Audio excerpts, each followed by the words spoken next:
بسم اللہ الرحمن الرحیم۔ ناظرین کرام، آج رمضان المبارک کی 8ویں تاریخ ہے اور آج ہم جس کبیرہ گناہ کے حوالے سے سنیں گے وہ ہمارے معاشرے میں اب بڑھتا ہی چلا جا رہا ہے، اور وہ ہے ڈاکہ زنی اور چوری چکاری۔ یعنی چوری کرنا اور ڈاکہ ڈالنا یہ اب ہمارے ارد گرد کے ماحول میں بہت ہی زیادہ عام ہوتا چلا جا رہا ہے، اور ہم آئے دن اس کے حوالے سے ویڈیوز سوشل میڈیا پر دیکھتے ہیں۔ آج کل ہم دیکھ رہے ہیں کہ جو اسٹریٹ کرائم ہے وہ بہت زیادہ بڑھتے چلے جا رہے ہیں۔ کہیں پر کسی کا موبائل چھینا جا رہا ہے، کہیں پر کسی سے بائک چھینا جا رہا ہے، کسی سے پیسے چھینے جا رہے ہیں۔ تو آج کل لوگ قیمتی موبائل رکھنے اور قیمتی بائک رکھنے سے ڈرتے ہیں کہ کہیں بھی کچھ بھی ہو سکتا ہے، کہیں بھی کسی بھی جگہ ہمیں لوٹا جا سکتا ہے۔ تو یہ ڈاکہ ڈالنا، یہ چوری کرنا، یہ اب ہمارے معاشرے میں بہت زیادہ عام ہوتا چلا جا رہا ہے۔ اللہ تعالیٰ قرآن مجید میں ارشاد فرماتا ہے، سورہ مائدہ آیت نمبر 33 کا ترجمہ ہے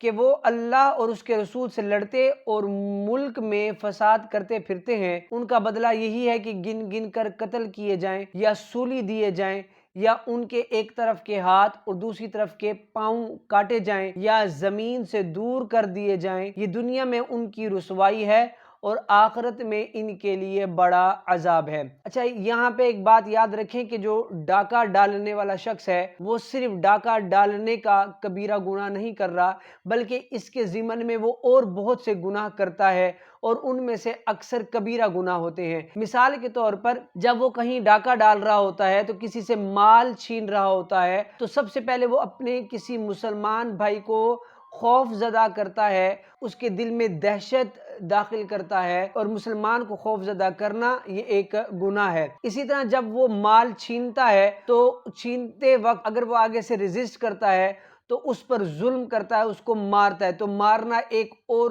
گناہ ہے۔ اسی طرح اگر چھینا جھپٹی میں اگر اس ڈاکو کو زیادہ غصہ آتا ہے تو وہ بعض اوقات قتل بھی کر دیتا ہے، اور کسی مسلمان کا ناحق قتل کرنا یہ بھی کبیرہ گناہ ہے۔ اور پھر جب وہ مال چھین لیتا ہے تو کسی مسلمان کا ناحق مال پر قبضہ کرنا یہ بھی ظلم ہے اور یہ بھی کبیرہ گناہ ہے۔ اچھا، پھر جب وہ مال حاصل کر لیتا ہے تو اس مال کو پھر آگے کسی اور گناہ میں خرچ کرتا ہے، یعنی اس کو شراب نوشی میں یا زنا کاری میں یا اس طرح کے دیگر گناہوں کے اندر جو ہے وہ اس کا مال خرچ کرتا ہے، تو یہ بھی آگے سے مزید گناہ ہے۔ تو آپ دیکھیں کہ ایک ڈاکہ ڈالنے کے گناہ کی وجہ سے وہ ضمناً کتنے زیادہ گناہوں کا مرتکب ہو جاتا ہے، جن میں سے اکثر جو ہے وہ کبیرہ گناہ ہیں۔ اللہ تعالیٰ ہمارے معاشرے کو امن و سلامتی عطا فرمائے۔ آئے روز ہم CCTV کیمراز کی ویڈیوز دیکھتے ہیں کہ کہیں بینک پر حملہ ہو رہا ہے، کہیں کسی دکان پر حملہ ہو رہا ہے،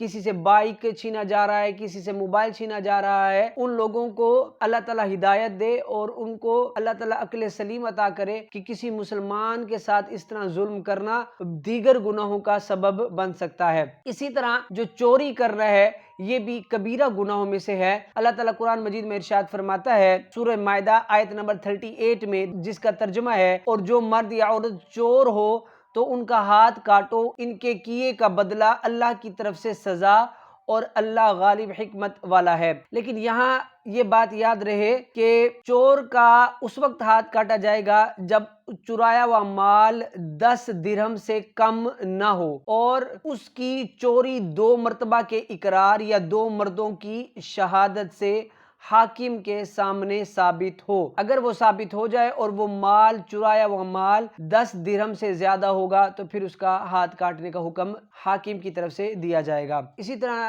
نبی کریم صلی اللہ تعالیٰ علیہ وسلم نے ارشاد فرمایا، اللہ عز و جل چور پر لعنت فرمائے، جو رسی چراتا ہے تو اس کا ہاتھ کاٹ دیا جاتا ہے۔ اسی طرح نبی کریم صلی اللہ تعالیٰ علیہ وسلم نے اپنے بہت ہی ایک محبوب رشتے کا ذکر کرتے ہوئے ارشاد فرمایا کہ اگر وہ بھی چوری کرتی تو میں ان کے ہاتھ کاٹ دیتا۔ ایک اور حدیث شریف ہے، فرمایا آگاہ ہو جاؤ بلا شبہ کبیرہ گناہ 4 ہیں، تم اللہ عز و جل کے ساتھ کسی کو شریک نہ ٹھہراؤ، جس جان کو اللہ نے حرام کیا اسے ناحق قتل نہ کرو، زنا مت کرو اور چوری مت کرو۔ لیکن یہاں ایک بات یاد رہے کہ چور کی توبہ تب تک قبول نہیں ہوگی جب تک وہ چرایا ہوا مال اس کے مالک کو پہنچا نہ دیا جائے یا اس سے معاف نہ کرا لیا جائے، تب ہی اس چور کی توبہ جو ہے وہ اس کے لیے مفید ہوگی۔ اللہ تعالیٰ سے دعا ہے کہ اللہ تعالیٰ ہمیں کبیرہ گناہوں سے بچنے کی توفیق عطا فرمائے، اور اللہ تعالیٰ ہمارے معاشرے میں ڈاکہ زنی، چوری چکاری ختم فرمائے، اور اللہ تعالیٰ ہمارے ملک کو امن کا گہوارہ بنائے۔ آمین۔ جزاک اللہ۔